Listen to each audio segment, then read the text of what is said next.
என்னம்மா வெளியில வாங்குங்க. எவ்வளவு நேரம் பாத்ரூம்லயே உட்கார்ந்திருப்பீங்க? வரேம்மா.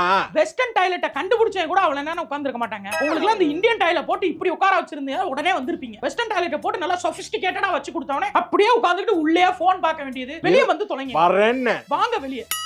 ஏங்க என்ன உனக்கு? எதுக்கு நீங்க பாத்ரூம்லயே உட்கார்ந்திருக்கீங்க? நான் ஏற்கனவே வீடியோலயே கேட்டேன். ஏன் கக்கூஸ்லயே உட்கார்ந்திருக்கீங்க? பதில் சொல்லுங்க. எனக்கு பதில் வேணும். சொல்லுங்க.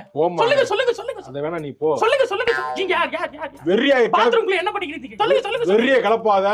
இது தெரிஞ்சு நமக்கு வேற மாதிரி ஆயிரும். நீ என்ன நினைச்சிட்டு இருக்கீங்க? ஒரு மனுஷனை உட்கார்ந்து நிம்மதியா இருக்க மாட்டேங்கிறீங்க. எனக்கு ஒரு மீ டைம் இல்ல தெரியுமா? அந்த வீட்ல அவங்கள எல்லாருக்கும் ஒவ்வொரு மீ டைம் இருக்கு. எனக்கு என்ன மீ டைம்? காலைல ஆபீஸ் போனா வேலையா பாக்கணும்ங்கறாங்க. திருப்பி பைக்ல வந்து வீட்ல வந்து உட்கார்ந்தோனே டிவி போட்டா டிவி ரிமோட் புடிங்கிறீங்க. போன் எடுத்தா போனே என்ன நோன்றீங்க. போன நோண்ட கூட சரி ஒண்ணாவது நோண்டன்னு பார்த்தா சீ உங்களுக்கு இதே இல்லையா? ஒரு வீட்ல என்ன திட்டுற நீ வர? என்ன நினைச்சிட்டு இருக்க? என்ன நினைக்கிறான்? தெரியும் எங்கேயுமே பார்க்க முடியலையேன்னு ஒளிஞ்சு மறைஞ்சு வந்து ஏதோ வேற மாதிரி படம் பாக்குற மாதிரி உள்ள உட்கார்ந்து